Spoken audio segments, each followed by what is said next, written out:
Mesdames, Mesdemoiselles et Messieurs, bonjour ou bonsoir, ça dépend de l'heure à laquelle vous nous suivez. Bienvenue pour le deuxième numéro de l'œil du coach Gloire. Ce deuxième numéro va être consacré aux absents. Il y a un proverbe qui dit « les absents ont toujours tort ». Et si, même si avec des si on refait le monde, ces absents auraient pu nous apporter quelque chose. On va parler aujourd'hui du premier absent, un joueur qui a fait beaucoup couler d'encre lorsque le coach, l'ancien sélectionneur Barthélémy Gatsono, n'a pas coché son nom dans la liste finale de la double confrontation entre le Sénégal et la Guinée-Bissau. On va parler de Prestige Bungu.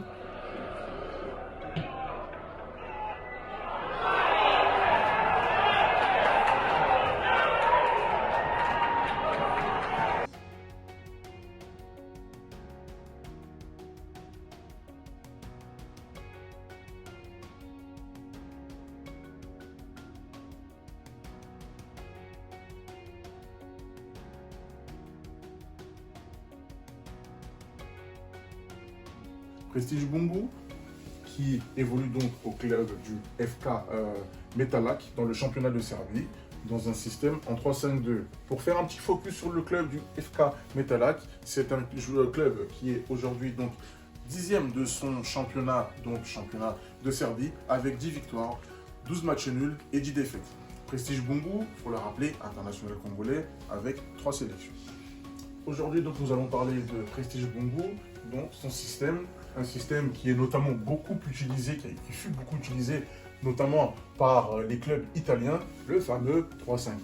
3 défenseurs, 5 milieux de terrain, 2 attaquants. Comme on le voit ici, Prestige Bungu, dans ce système-là, évolue donc au poste de avant-centre. Avant-centre, puisque ne faut pas oublier les stats de notre cher ami Prestige Bungu dans le championnat, c'est 29 matchs joués, 5 buts, 9 passes décisives et notamment 5 pénaltys provoqués.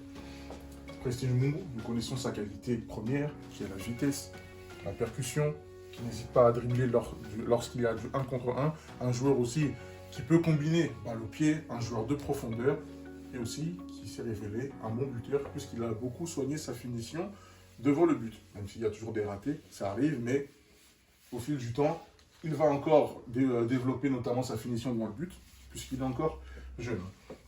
Donc, comme je vous l'ai dit, dans le système offensif, Prestige Bungu évolue donc au poste d'avant-centre. C'est un joueur, lorsqu'il prend notamment le ballon, puisque c'est un joueur qui aime bien partir de loin, un joueur qui aime beaucoup les espaces, qui aime beaucoup prendre de la vitesse avec le ballon, c'est un joueur qui peut attaquer dans n'importe quelle zone de l'attaque, qui peut partir du milieu de terrain, qui peut partir du côté gauche ou du côté droit. Et c'est un joueur qui est beaucoup mobile, qui aime se rendre disponible, qui aime en tout cas fatiguer les défenses par ses appels, être constamment en mouvement. On sait tous que le football actuel, beaucoup d'entraîneurs demandent à leurs joueurs d'être à la fois mobile, c'est-à-dire jouer dans le jeu sans ballon, à trouver les joueurs dans les intervalles, et aussi à savoir combiner sur le jeu au pied.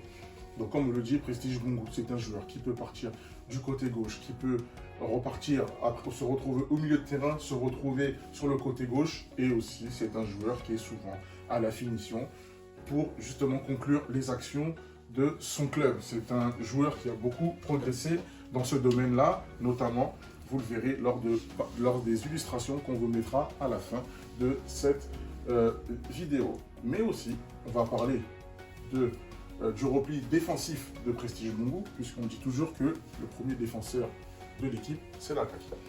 Mais Prestige Bungu, lors du repli défensif de son club, l'entraîneur de Prestige Bungu transforme ce 3-5-2 en phase défensive, donc au fameux 3-6-1, puisque Prestige Bungu se retrouve donc à jouer excentré.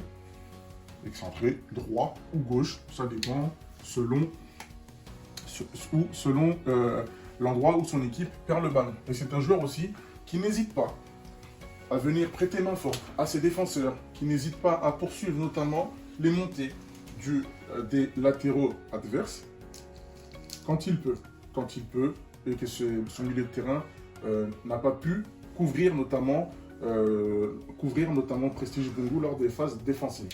Mais c'est un joueur également, Prestige Bungu, lors des phases défensives, son entraîneur lui demande souvent de rester à hauteur de la ligne médiane parce qu'il demande à ses milieux de terrain justement de couvrir l'espace laissé par Prestige Bungu pour essayer de récupérer le ballon donc, au niveau de cette zone-ci, ou aux abords de la surface de réparation, lorsque ceci est possible, pour justement, lorsque le ballon est récupéré, de trouver Prestige Bungu,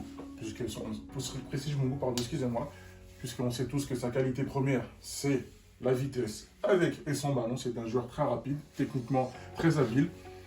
Et c'est de là que justement, on revient sur ce que j'ai dit tout à l'heure, où Prestige Bungu peut se retrouver à démarrer de la droite, de la gauche, pourquoi pas, dans la zone axiale, pour se retrouver soit passeur décisif, ou souvent à la finition des actions de son club. Maintenant, la suggestion est, il y a un appel d'offres à l'heure actuelle. Le futur potentiel sélectionneur du Diable Rouge doit garder un œil sur ce joueur-là, sur ces joueurs congolais qui brillent dans les clubs, même si ce ne sont pas des championnats UP, mais ce sont des joueurs qui ont un temps de jeu, ce sont des joueurs qui ont des stats, qui se battent constamment chaque week-end pour taper déjà l'œil des clubs phares de leur championnat. C'est le cas pour Prestige Bungu et aussi l'œil de leur sélectionneur. Et le potentiel futur sélectionneur des Diables Rouges doit garder un œil sur ce joueur pétri de talent, un joueur qui ne cesse de progresser et qui progressera encore par l'avenir, puisque faut pas l'oublier, que notre jeune Prestige Bungu est encore un très jeune joueur. C'était tout pour cette rubrique sur l'œil du coach Gloire. Sur ce, portez-vous bien, on se retrouve la semaine prochaine pour un nouveau numéro.